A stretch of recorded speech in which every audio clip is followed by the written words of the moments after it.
ونرجع فرحان. كالظبيل للهلولة حط سلاح وطوم حيلة نضربو شوفار هاد الليلة. احنا جايين من كل مكان للصويرة زينة البلدان نزورو ونرجع فرحان.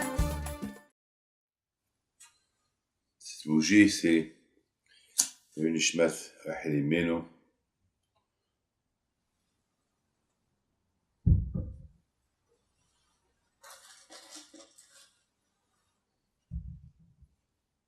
Bientôt, là-bas, mon père, Al-Bachar, petit Tzadikim.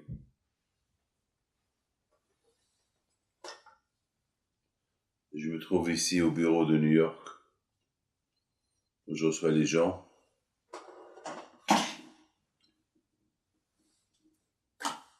Et ici, c'est là où j'ai reçu des gens très importants. Et comme vous savez très bien, c'est quoi les gens très importants? Chaque juif qui croit en Dieu, chaque juif qui a l'émouna, il devient important aux yeux de Hakadosh Baruch Hu. Rabotai, j'ai vu dans un livre qui dit que Rachel Imenu, elle a été punie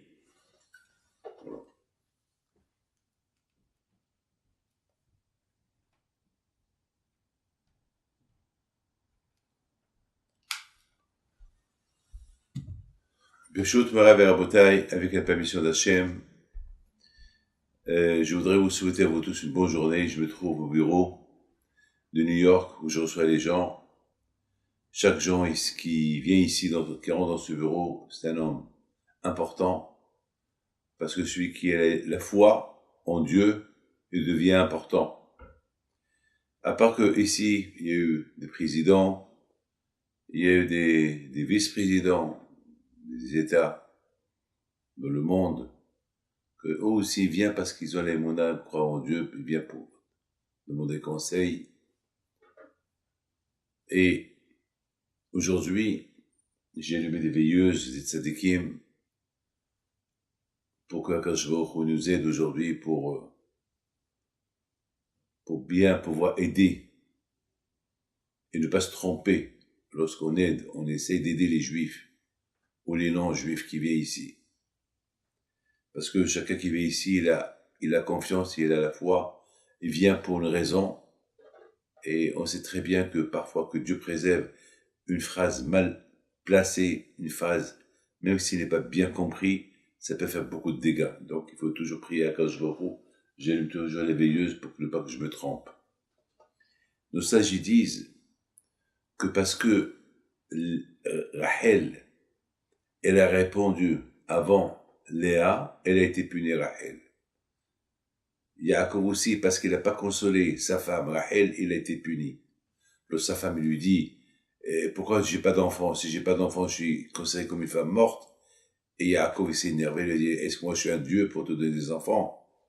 Et le bon Dieu, il a puni Yaakov parce qu'il a dit des phrases comme ça. Il fallait consoler sa femme, qui lui demande une idée comment avoir des enfants. Lorsqu'Yaakov devait quitter la ville de Haran, il consulte Rachel et Léa. Il leur dit, voilà, je suis obligé de quitter vos parents pour partir maintenant chez mes parents après 22 ans. Après longtemps ici, il faut que je m'en vais. Alors Rachel, elle répond en première. Et Hakadosh Baruch Hu, elle a dit, non, pourquoi tu laisses pas ta sœur Léa répondre en première? Elle est plus âgée que toi. Ça veut dire que, quand même que tu lui as donné ta place, même que c'est grâce à toi qu'elle est la femme de Yaakov, que même c'est grâce à toi qu'elle est là aujourd'hui, mais quand même, elle est toujours, comme qu'ils disent nos sages, elle est toujours l'aînée. Et toujours l'aînée a une priorité en tout. C'est-à-dire, on ne peut pas dégrader. Par exemple, s'il y a par exemple 2 rois, 2 frères, 2 princes, et le petit devient un roi. Parce que le petit devient un roi, parce qu'il est plus intelligent que le grand. Ça ne veut pas dire que il est plus important que son grand frère. C'est vrai, c'est lui le roi, suit le chef de la nation, mais son frère est toujours le premier-né. Il reste toujours le premier-né, donc il faut le respecter. Donc quelque part, quand je vois il a puni Rachel parce qu'elle a répondu avant sa sœur. On aurait pu dire, mais Rachel c'est la femme légitime, mais Rachel c'est Rachel, et c'est grâce à Rachel que Yaakov, il a marié Léa, et c'est pour Rachel qu'il a travaillé 7 ans, et c'est pour Rachel il s'est déplacé de Beersheba à Haran pour la marier, et Rachel c'était la femme légitime, d'ailleurs la Torah dit que c'est elle qui l'aimait plus que toutes ses femmes, à tel point qu'il l'aimait, que lorsque Rachel est morte, eh ben c'est sa servante qui a pris sa place, Bilha. Donc pourquoi punir Rachel parce qu'elle a répondu avant Léa? Et nos sages y répondent une belle réponse. Ils disent parce que quand même Léa, c'est déjà elles se sont déjà dégradées par rapport à ce que son mari toujours il est avec Rachel, et maintenant elle prend la parole avant elle, donc c'est pas normal. Donc ça veut dire de là on apprend le respect des grands frères, que le grand frère il a sa place. Donc maintenant on voit que parce qu'elle elle a répondu avant Léa, elle a été punie. Elle est morte avant tout le monde. Mes amis, là aussi on est en train de voir dans la paracha de Vaïhi que Yaakov Abinu, il est mort très jeune. C'est-à-dire que Yaakov Abinu, il a perdu, on lui a enlevé de sa vie, presque 30 ans on lui a enlevé de sa vie. Pourquoi? Parce qu'il s'est plaint. Il s'est plaint.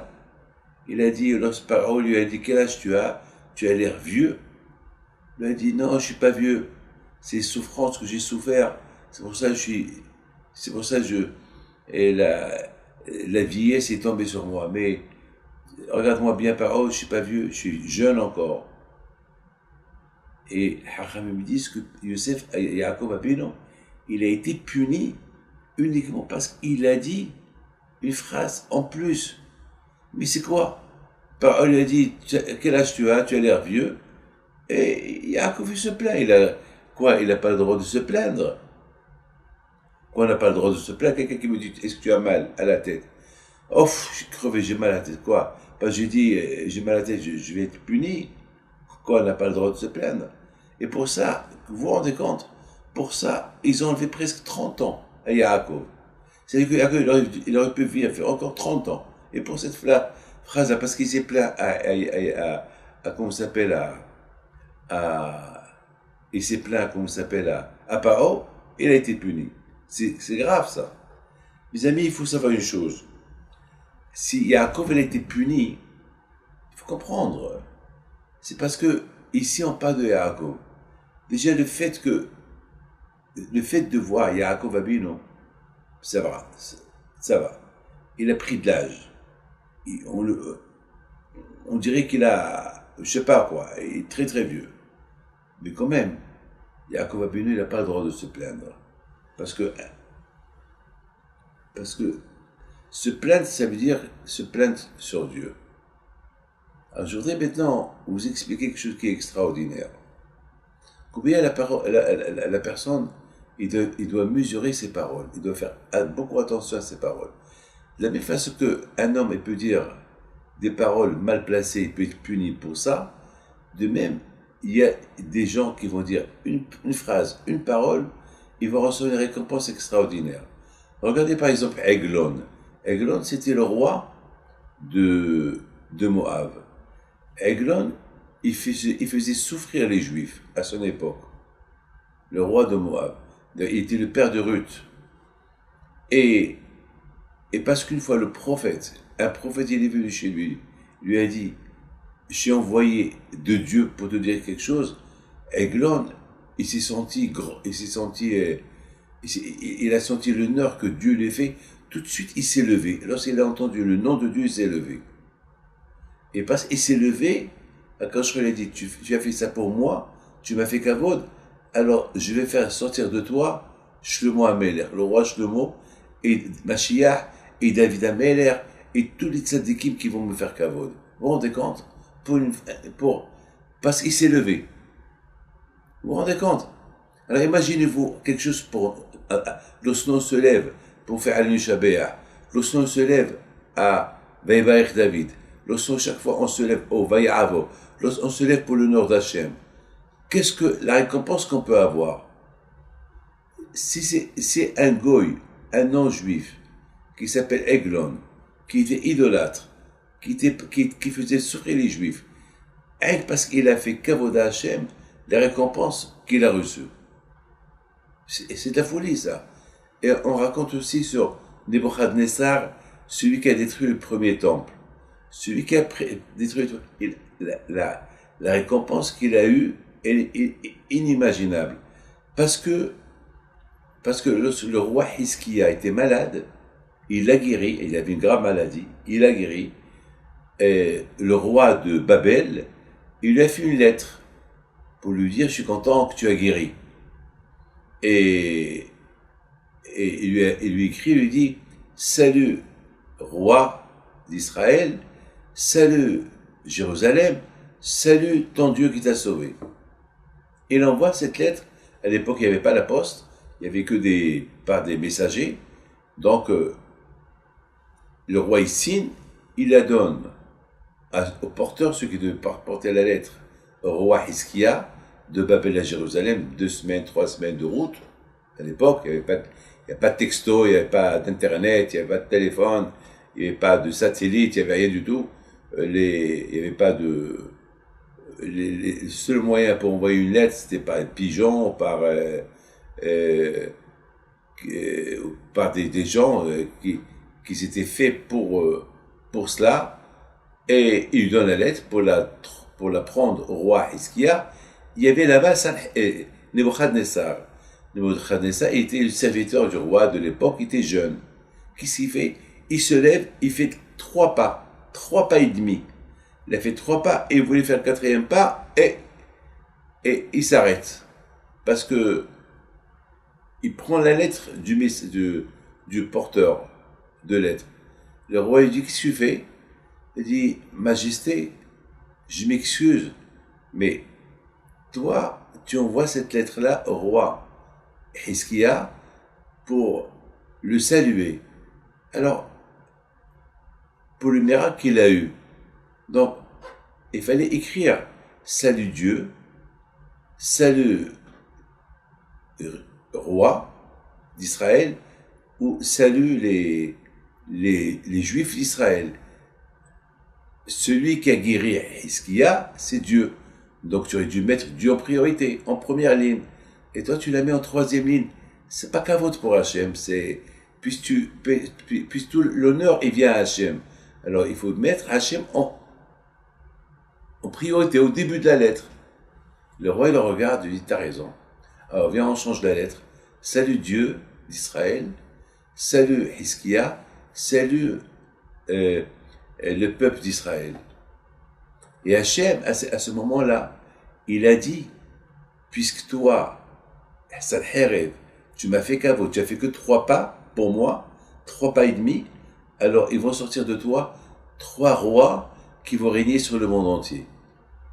Et puisqu'il y a eu la moitié d'un pas, elle est sortie Vashti. Vashti qui était la femme de Ahashverosh. Vous vous rendez compte? Vous vous rendez compte? Hachem, de la même façon qu'il peut punir pour un mot mal placé, eh bien, quand il va donner une récompense colossale pour des choses qui nous semblent rien du tout. Pour 3 pas qu'il a fait, c'est rien du tout. Mais pour ces 3 pas et demi qu'il a fait, regardez, il est devenu roi sur le monde entier. Et malheureusement, il a détruit le Beth Amikdash, le temple, Nebuchadnezzar. C'est inimaginable. C'est incroyable de voir ça. Donc, vous voyez, mes amis, que Hachem, aussi grand qu'il est, on ne peut pas imaginer sa grandeur. Donc, puisqu'on ne peut pas imaginer sa grandeur, donc, il faut beaucoup faire attention les mots et les paroles qui sortent de notre bouche lorsqu'ils le concernent.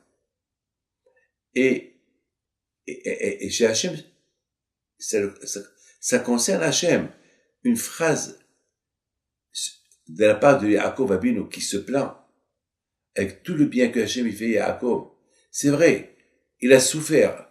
Pendant 22 ans, il n'a pas vu Youssef. Mais grâce à Dieu, maintenant, il est roi. Youssef, maintenant, c'est le maître du monde. Et par rapport à cette phrase-là, le parole lui a dit, mais tu as pris de l'âge, quel âge tu as? Il dit, bon, Hachem, tout va bien. Non, je suis très bien. Dire, se plaindre, c'est comme demander, ben, j'ai souffert parce que je mérite pas tout ce que je mérite, quoi. Ça veut dire quoi? Que tu contestes ce que Hachem a fait pour toi, ce qu'il t'a fait, c'est pas bien. Donc, aussi, on apprend de la part de Léa. Léa, c'est la fille, c'est une Bechora, premier-né. Alors, puisque c'est le premier-né, donc elle a tous ses mérites. En plus, elle a 7 enfants, une fille, et en plus, c'est une tzadékette, et en plus, c'est la femme légitime. C'est une femme légitime. La preuve que Yaakov, il l'a appelé aussi. Il l'a pas appelé que Rachel. Il a appelé Rachel, c'est vrai, Rachel, elle est importante. Elle est moins importante que Rachel aux yeux de Yaakov, mais quand même, pour Rachel, Léa, elle est plus âgée qu'elle. Bref, il faut qu'elle attende Léa qu'elle réponde la première à Yaakov. L'autre Yaakov, il a dit, je vais quitter. Il fallait que Rachel, elle regarde Léa pour lui dire, Bechavod, à toi la parole. Vous voyez que dans la Torah, on compare Lavan à un chien. Pourquoi? Parce que lorsqu'il était avec son père, ils ont reçu Eliezer lorsqu'Eliezer il est venu pour donner la main de Rivka pour Yitzhak, et il leur a dit, vous savez, je suis l'envoyé de Abraham, et j'ai eu des miracles, etc., etc., etc. Et c'est écrit que Lavan et Bethuel ont répondu. Bethuel, c'est le père, Lavan, c'est le fils. On voit que Lavan, il a répondu avant son père. Et la Torah, elle le traite de rachat parce qu'il fallait pas qu'il réponde avant son père. Il fallait qu'il donne la priorité à son père de répondre. On voit aussi dans l'enterrement d'Abraham. Dans l'enterrement d'Abraham, on voit que c'était Yitzhak et Ishmaël qu'ils ont enterré Abraham. Alors que Ishmaël, il était plus âgé que Abraham. Il était plus âgé que Yitzhak. Alors on aurait dû dire que Ishmaël et Yitzhak ont enterré le papa. Mais Ishmaël, il a compris que, étant donné que Yitzhak, c'était le fils de Sarah, et Sarah, c'était la femme légitime de Abraham Abinu, et parce qu'Hachem a dit, que le judaïsme, il va sortir de Yitzhak, qui va recevoir la Torah. Donc Ishmaël a bien compris ça, il a fait honneur à son frère. Il a dit, toi mon frère, mieux que je suis plus grand que toi, mais étant donné que Hachem il t'a choisi comme que de toi ils vont sortir le peuple qui va recevoir la Torah, alors tu es en priorité de passer avant moi. Donc, et de là on voit la grandeur d'Ishmaël, qui était un grand tzaddik Ishmaël, parce que il a fait honneur à son petit frère. Et c'est quelque chose il a fait honneur à son petit frère. Ici, dans le cas de Rachel et Léa, on n'a pas vu que Léa ait dit à Rachel, je te fais honneur, toi tu réponds avant moi. Non, on voit que Rachel, sans consulter sa sœur, elle répond avant elle. Et ça, Hachem, il l'a pas aimé. On voit aussi dans le cas de l'enterrement de Yitzhak Avinu. Dans l'enterrement de Yitzhak Avinu, on voit que c'est écrit dans la Torah, Esav et Yaakov ont enterré Yitzhak. Là, on voit la méchanceté de Esav. Parce qu'Esav, il se croyait qu'il était premier-né. C'est vrai, mais t'as oublié que tu as vendu ton droit de premier-né. T'as oublié que Yaakov, c'est lui qui a pris les brachot, les bénédictions. T'as oublié que même le malach, l'ange qui te protège à Esav, il a admis qu'à partir de maintenant, le premier-né, c'est Yaakov, et non toi. Et malgré tout, on voit que Esav, il devance son frère par orgueil. Donc, vous voyez, mes amis, combien la Torah est très pointilleuse lorsqu'il s'agit du kavod. Comment faire le kavod à Hachem, et comment Hachem, même un petit kavod à Hachem, quand je lui donne une grande récompense pour un petit kavod qu'on lui fait, qu'on lui donne, surtout lorsqu'on lui donne un grand kavod. De l'autre côté, on voit que de la même façon que Hachem, il veut qu'on lui donne le kavod, Hachem, il veut qu'on fait le kavod aux parents. Kabet et avicha v'temecha. Respecte ton père et ta mère.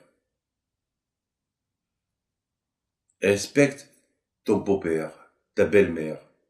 Respecte ton grand frère, ta grande sœur. Respecte celui qui est plus grand que toi.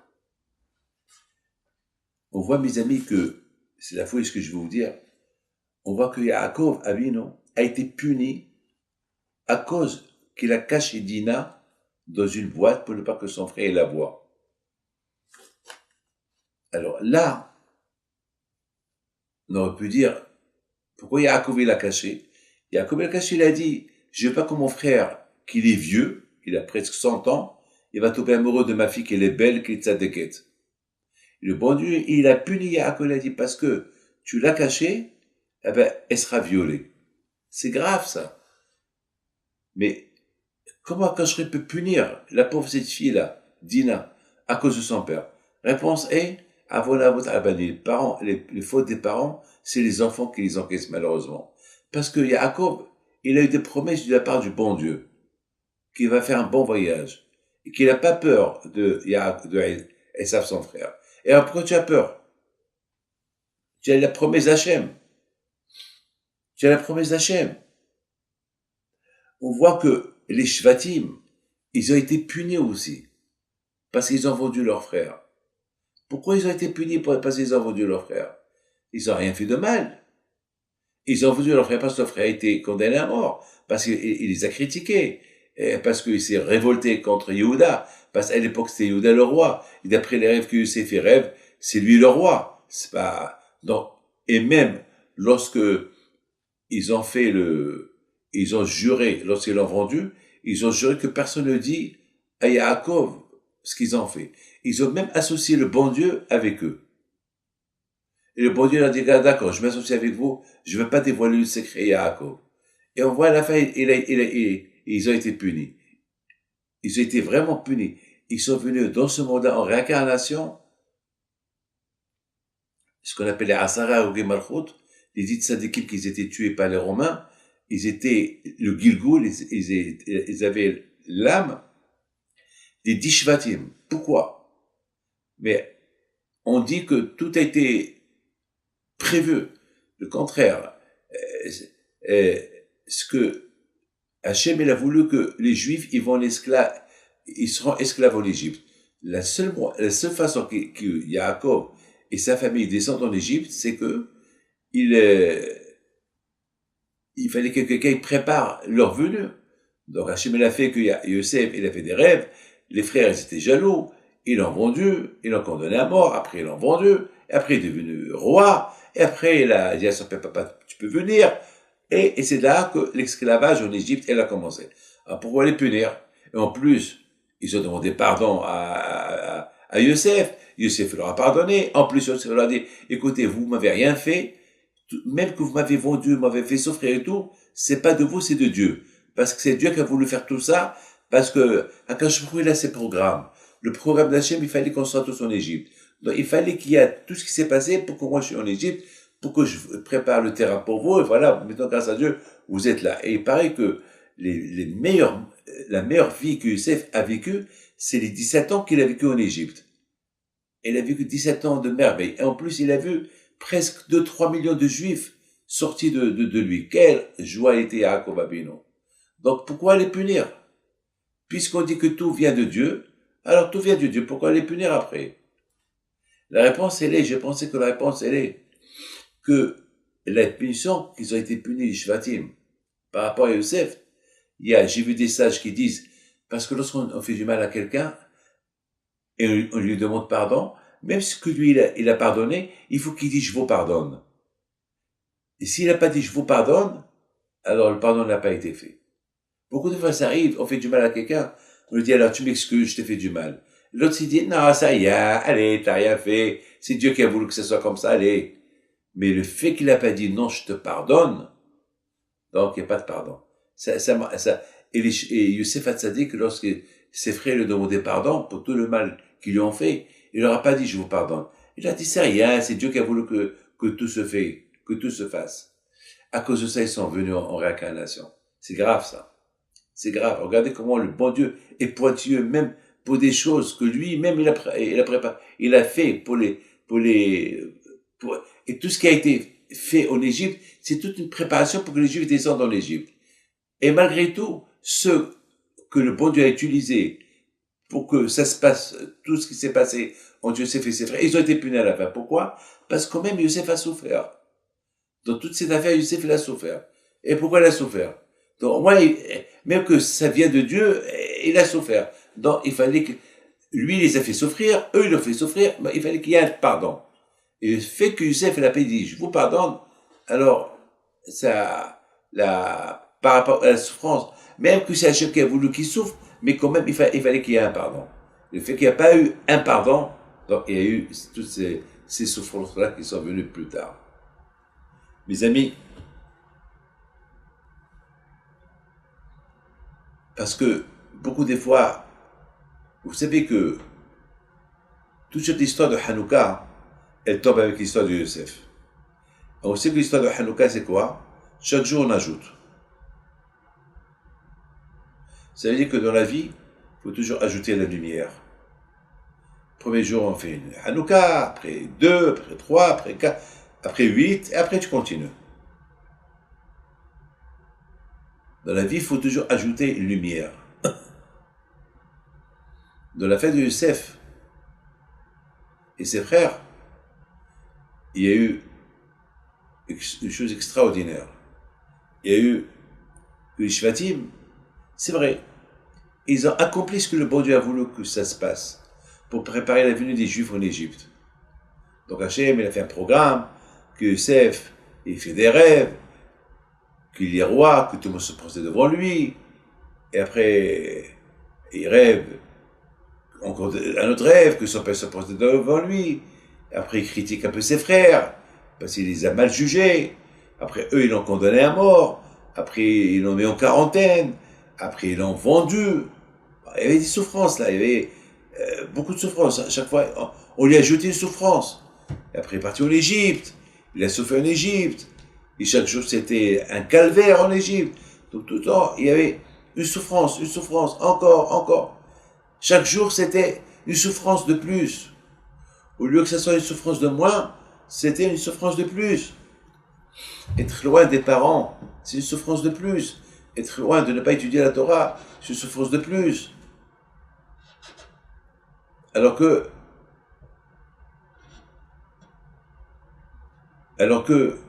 une fois qu'il y a eu cette fameuse rencontre, ils ont fait la paix entre tous, il devait avoir un pardon des deux côtés, par rapport aux souffrances de plus qu'il y a eu. C'est que là, on voit dans la vie qu'il faut toujours ajouter une lumière. Une lumière, c'est une souffrance de moins. Et pas une souffrance de plus. Parce que lorsqu'il y a une souffrance de plus, c'est une lumière de loin. Donc c'est ça toujours l'histoire de Hanouka et de Youssef, elle tombe la même. De l'autre côté, on apprend autre chose. Que si Youssef est resté tzaddik en Égypte, c'est parce qu'avec toutes les souffrances qu'il souffrait, il a accepté ces souffrances pour le bien. Donc qui l'a aidé? La Torah qu'il a étudiée chez ses parents.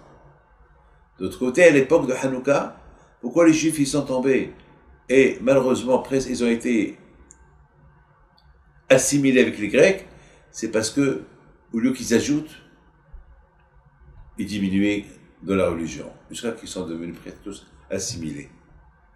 Ils étaient des Juifs assimilés. Des Juifs, mais ils ne savaient pas qui ils étaient. Ils ont oublié, après 52 ans de règne grec, ils ont oublié qui ils étaient. Ils ont oublié il y a beaucoup de fois des Juifs, ils sont Juifs que par le nom. Ils font rien. Pas de kasher, pas de Shabbat, pas de Kippour. Ils sont Juifs que par le nom. Je suis Juif. Rien. C'est comme ça ils étaient à l'époque. Pour un Juif qui est Juif que par le nom, pour le mettre dans le bon chemin, il faut un miracle. Ça, c'est le miracle qui s'est passé à l'époque des Grecs. Que ces Juifs qui étaient que Juifs par le nom, ils sont le bon Dieu les a épargnés. Mes amis, de la même façon qu'un être humain, il est puni par rapport à ce qu'il ajoute en plus,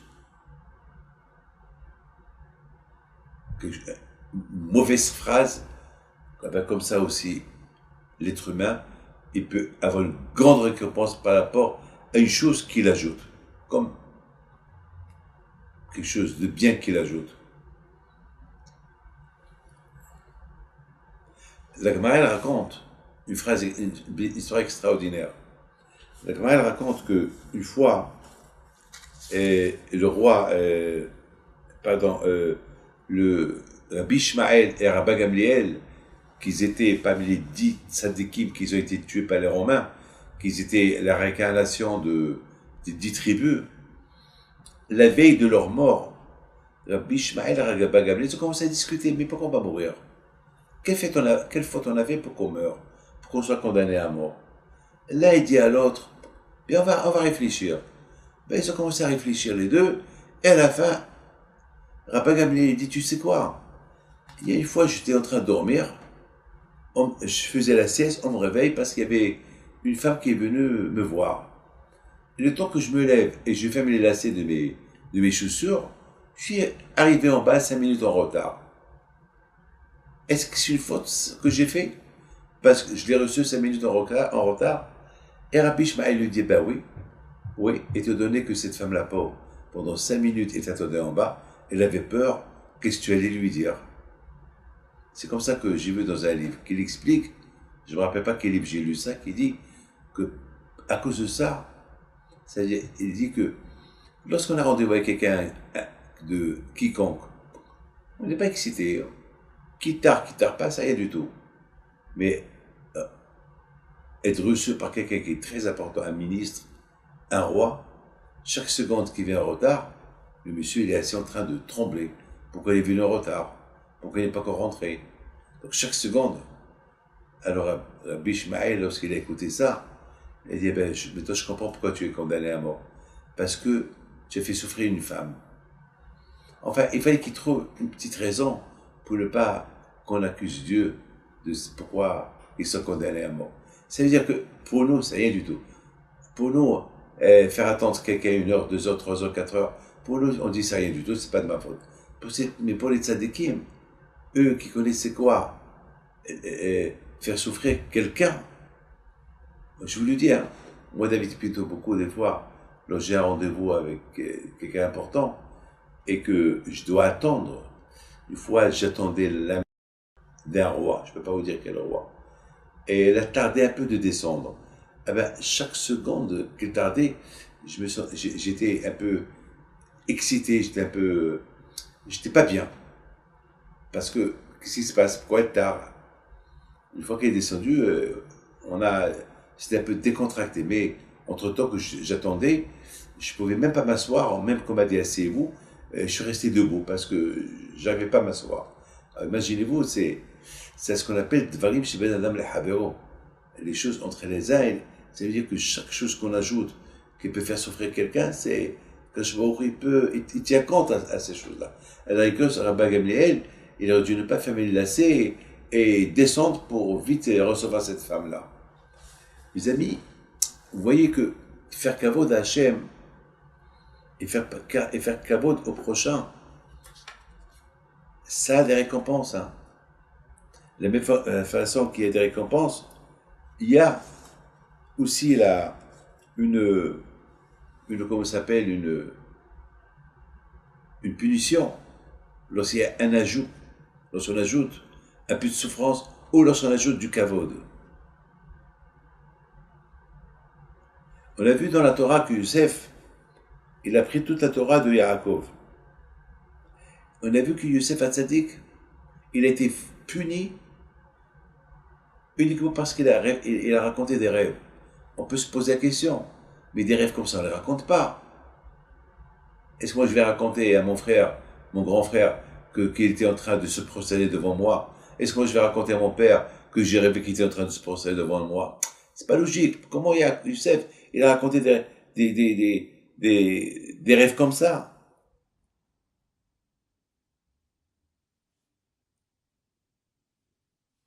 C'est grave. Et lorsqu'on on fait des rêves comme ça, c'est bidon. Alors, pourquoi tu rêves des rêves bidons à tes frères, ceux qui sont devenus jaloux? Mes amis, il faut savoir une chose. Youssef Hatzadik était tam, était humble. Youssef Hatzadik, jamais. Toute la Torah qu'il a appris, toute la Torah qu'il a appris de son père, c'est ce qu'est la Torah. D'ailleurs, si Youssef il est resté Tzadik en Égypte, c'est grâce à la Torah qu'il a appris chez son père. Et tout le temps, il voyait son père devant ses yeux. Celui qui veut pas fauter, qui pense au Tzadikim. Celui qui pense au Tzadikim, il faute pas. Youssef Hatzadik toujours, il voyait Tzadikim devant lui. Yaakov, Abraham, Yitzhak, Yaakov. Il voyait même les Shvatim, ses frères, qui étaient des grands Tzadikim devant lui. Il fautait pas. Alors comment est-ce possible qu'il a raconté tous ses rêves? Parce qu'il s'est dit, si je les ai rêvés, c'est que j'ai pas le droit de les garder. Si je les ai rêvés, c'est qu'il faut les raconter. Il n'a pas que Dieu présente, il n'a pas une mauvaise idée. D'ailleurs, même la Torah dit, Yaakov Shamar et Dada. Mais Yaakov, il a grandi, il a dit non, il faut pas raconter des trucs pareils. Mais Yaakov, il a dit, peut-être ça va arriver. Pourquoi? Parce que c'est pas normal. Pour que Youssef, le tzaddik, d'ailleurs, Youssef, c'est le seul qu'on appelle tzaddik. Parce que vraiment, il était tzaddik. Si c'est Youssef qui raconte ces rêves-là, c'est qu'il est un tzaddik. Sinon, il va pas les raconter. C'est écrit, Yaakov ishtam yoshev halim. Yaakov Avinu était un homme humble, tam, simple. Toute la journée, la Torah. Et Youssef Hatzadik était l'image de son père. Lui aussi était comme ça. Donc, il n'a pas fait attention lorsqu'il a raconté. Mais quand même, il aurait pu raconter ça qu'à son père. C'est pas peu qu'il raconte ça à ses frères. Mais Hachim, il a voulu qu'il raconte ça aussi à ses frères. Alors pourquoi tout le monde a été puni? Tout le monde a été puni parce que il y avait un surplus de souffrance que les Shvatim, ils ont fait à leurs frères. Il y avait aussi un surplus de souffrance que Youssef, il a fait à ses frères. Et c'est pour ça qu'il y a eu une punition, parce que sur le surplus qu'il y a eu. Donc tout le monde a été puni pour ça. Par rapport à ça, tout le monde a été puni. Mes amis, lorsque Youssef, il arrive chez ses frères, parce que Yaakov, il dit, va voir tes frères où ils sont. Il voit ses frères de loin. Qu'est-ce qu'ils ont dit? Ah, voilà le rêveur. Cette phrase-là qu'ils ont dit, c'est une phrase en plus. Ah, voilà le rêveur. C'est pas peine de lui dire, voilà celui qui a fait des rêves. Ah, maintenant, viens, on va le tuer, on va voir qu'est-ce qui vont devenir ses rêves. Ça veut dire que ça, c'est quelque chose qu'il fallait pas qu'ils disent. Puisqu'ils sont là pour le juger parce qu'il a été méchant avec eux, eh ben, qu'on le juge parce qu'il a été méchant avec eux. C'est pas la peine d'ajouter des phrases. Donc voilà, mes amis, on est en train de parler. Le surplus, ce qu'on doit ajouter, on dit Kolamosif Goria. Celui qui ajoute, il diminue. On ajoute dans les mitzvot. Mais c'est pas la peine d'ajouter dans des bêtises.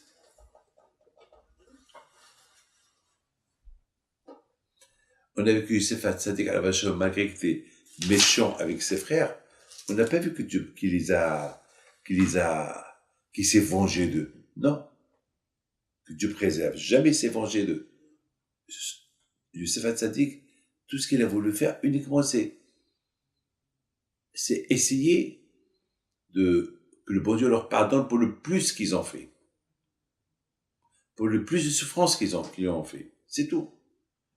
Youssef Hatzadik, il voulait être certain que ce qui a été fait entre eux, parce que voilà maintenant, tout ce qui est arrivé se réalise. Donc maintenant, il va être dans un état grave.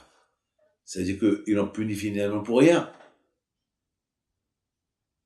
Parce que tous les rêves qui arrivaient, voilà, ils se sont réalisés. Donc toutes les souffrances qu'on m'avait fait souffrir, c'était pour rien. Donc il y a Youssef Hatzadik qui leur dit non. Toutes les souffrances que vous avez faites, ça vient de Dieu. Alors pourquoi ils ont été punis? Parce que sur le plus qu'ils ont fait. Parce qu'ils ont ajouté des phrases. Et voilà le rêveur. on va voir qu'ils vont devenir ses rêves. Ils l'ont humilié, ils l'ont jeté, ils l'ont pas donné à manger, ils l'ont vraiment, c'est trop de mal qu'ils ont fait. Vous savez que, je termine, il y a Chaim Shlomovitz qui dit une phrase extraordinaire. Il dit que les Ishmaélim de l'époque, ceux qui ont acheté Youssef, au départ, eux, a priori, ils transportent que des choses qui sont mauvaises. Et le jour qu'ils ont acheté Youssef, ils transportaient des choses qui sentaient bon. Et pourquoi les Ishmaélim, ils ont changé de tactique? Pourquoi, en général, ils vendent que des choses qui sont mauvaises. Et la Gemara, il dit que Hachem, il a dit, le pauvre Youssef, déjà, il souffre. C'est pas qu'il souffre encore en sentant les choses mauvaises. Alors, Chaim Shmulevitz, il pose une belle question. De toute façon, est-ce qu'il y a pire que la souffrance qu'il est en train de souffrir maintenant, qu'il va être vendu comme esclave? Déjà, sa tête, elle est dans la souffrance d'être esclave. Même s'il sent quelque chose de mauvais. Et ça va le gêner. Hachem, il pense pour ne pas qu'il sent les choses mauvaises. De toute façon, le pauvre Youssef, déjà, sa tête, il est le pauvre, dans les souffrances énormes que maintenant va être, et ça va alléger sa souffrance si ça sent bon. Et il répond à Chaim Shlomovitch que Hachem, il veut punir quelqu'un, il y a ce qu'on appelle une dose. Par exemple, lorsqu'on prend des médicaments, il y a une dose à prendre. La dose de Youssef, c'était la souffrance qu'il doit souffrir maintenant. C'est pas la peine de lui ajouter encore une souffrance des trucs qui sont mauvais. Ça y est. C'est la folie, ça. Sa souffrance, déjà, il souffre. Il a déjà sa dose. Pas la peine de lui ajouter une dose en plus. D'après ça, vous m'avez compris. Quand je toujours, il punit sur la dose en plus qu'on fait. Déjà, Youssef Hatzadik, déjà, maintenant, voilà, il voit Youssef de loin. Il se dit, voilà Youssef qui nous a fait du mal. Ça y est, ça suffit. C'est pas la peine d'ajouter, maintenant on va voir qu'est-ce qui va devenir ses rêves. Ça c'est un plus, ça. C'est pas la peine. Puisque tu es en train de juger, alors tu juges jusqu'à la fin. C'est pas la peine d'ajouter. Maintenant, c'est personnel, ça. Maintenant, ou tu juges un jugement de Torah, ou tu juges ton juge à toi par rapport à toi. Alors, si tu le juges par rapport à la Torah, parce que Youssef, il les a critiqués, il a fait trop de mal, on comprend. Mais ajouter, maintenant on va voir qui va devenir ses rêves, ça c'est en plus, ça c'est pas la peine de lui dire. Et le faire souffrir en plus, ça c'est pas la peine. Déjà il a assez souffert, pourquoi le faire souffrir encore plus et plus et plus et plus? D'ailleurs, eux-mêmes ils l'ont dit. Les Shvatim, lorsque Youssef les a traités d'esclaves, eux-mêmes ils se sont dit, maintenant on comprend pourquoi il nous arrive tout ce mal-là, c'est parce qu'on lui a fait du mal. Parce que le pauvre il pleurait, on n'a pas eu pitié de lui. C'est important ça. Même lorsqu'on fait du mal à quelqu'un, parce qu'il le mérite, mais il faut avoir pitié. C'est pas peine d'ajouter trop. Que le bon Dieu vous protège et vous donne à vous tous la santé. Et le plus important est que il ne faut pas être juif que par le nom. Être juif par les mitzvot qu'on doit faire de jour en jour. Que Dieu vous protège. Amen.